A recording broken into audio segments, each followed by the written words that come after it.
আমি নিশা গছৰ তলত আৰু কেতিয়াবা পানীত থিয় হৈ থাকিব লাগে। মামা আমাক বিদ্যুৎ দিয়ক। মামা আমাৰ জীৱন ভিক্ষা দিয়ক। মামা আমাক পঢ়া শুনাৰ সুযোগ দিয়ক। মামা আমাক বেমাৰৰ পৰা পৰিত্ৰাণ কৰক আদিৰে কলেজীয়া ছাত্ৰ গাঁওখনৰ যুৱকসকলে মুখ্যমন্ত্ৰী ডক্টৰ হিমন্ত বিশ্ব শৰ্মালৈ কাটৰ মিনতি।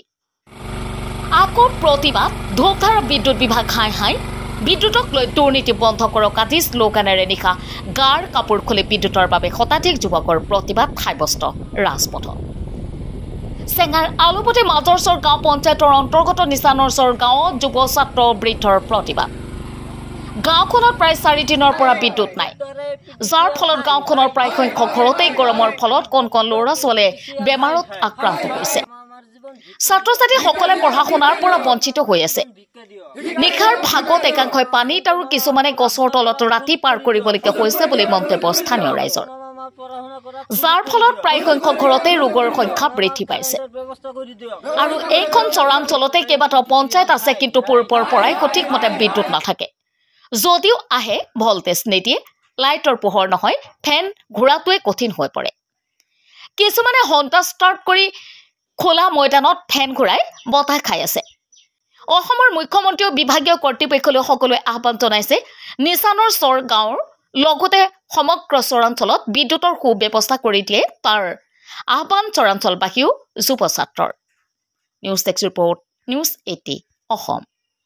আচলতে আজিৰ পৰা 4 দিনমান হ'ল আমাৰ চৰাঞ্চলৰ যিটো লাইনৰ ব্যৱস্থা, লাইন মানে চৰাঞ্চলত 4 দিন হ'ল এতিয়ালৈকে লাইন দিয়াই নাই। সেইকাৰণে আমি ৰাস্তাত ঘূৰি আছোঁ, বিদ্যালয় গছৰ তলত ঘূৰি আছোঁ। এইটোৱেই অসুবিধা, মানে অসুবিধাৰ কথা ক'লে এইটো ৰাতিও নাই দিনো নাই, সেনেকুৱা অসুবিধা। ঘৰত বাতিৰ ব্যৱস্থা নাই, ফেনৰ ব্যৱস্থা নাই, ল'ৰা ছোৱালীবোৰ পঢ়িব পৰা নাই।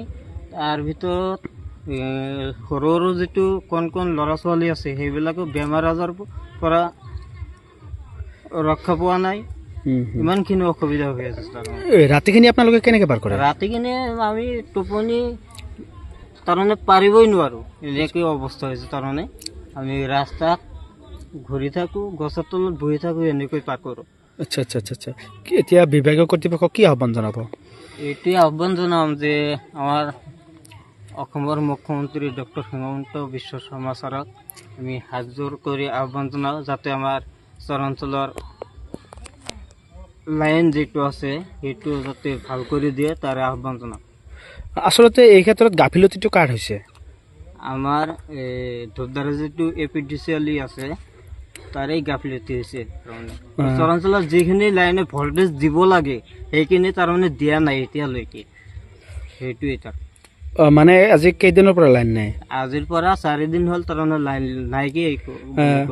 পূৰ্বত যিহেতু লাইন আছিলে, সম্পূৰ্ণ সময় লাইন আছিল। সম্পূৰ্ণ সময়তো লাইন নাথাকেই, কিন্তু হাফ ভল্টেজ থাকে, কিন্তু সম্পূৰ্ণৰূপে নাথাকেই। তাৰমানে এনেকুৱা অৱস্থা হৈছে। ধন্যবাদ। মানে লাইন নাই। কিমান দিন হ'ল? 3-4 দিন হ'ল। 4 দিন হ'ল মানে লাইন নাই। এখন মানে আমিও আধা বয়সীয়া মানুহ, এই ঘৰতো থাকবা নোৱাৰোঁ, গছৰ তলতো সেনাগেই। এই কাষত অলপ এটা বিল আছে, বিলৰ মাজতে পানীত নামি থাকোঁ। মানে ইমান গৰমৰ সহ্য কৰিব নোৱাৰোঁ। মানে ঘৰত সহ্য নহয়, এতিয়া পানীত যাই ঘৰত চলাৰ ব্যৱস্থা নাই। দুখীয়া মানুহ আমাৰতো এই চলাৰ বা কিবা স্কিম কিবা বস্তু কিনা সেইবিলাক মোৰ ক্ষমতা নাই। আপোনালোকে এনে কিবা পঢ়া শুনাত ল'ৰা ছোৱালীক লৈ অসুবিধা পাইছে নেকি? পঢ়া শুনাটো নাইয়ে, বাতি নাই আৰু কেনেকৈ কৰিব? মানে পোহৰৰ ব্যৱস্থা নাই? পোহৰৰ ব্যৱস্থা নাই। এনে বাকী অন্য কিবা সমস্যা পাইছে নেকি? বেমাৰ আজাৰ আদি? বেমাৰ আজাৰ মানে সৰু ল'ৰা ছোৱালীগিলা সেইগিলা সকলো ঘৰতে বেমাৰ। এইটো কিহৰ বাবে বেমাৰ হৈছে? এই গৰমৰ বাবে। আচলতে এই বিদ্যুৎ নাই আজি 3-4 দিনৰ পৰা, এইটো আচলতে দুখটো কাৰ? দুখটো মানে এই ধূপধাৰা বিদ্যুৎ বিভাগৰ। এতিয়া কি আহ্বান জনাব বিভাগীয় কৰ্তৃপক্ষক? এখন আমাৰ এই অসম চৰকাৰৰ মানে আমি তাতকে অনুৰোধ কৰিছোঁ, আমাৰ এই চৰ অঞ্চলে লাইনটো কাৰেণ্টটো ভালকৈ দিব লাগে।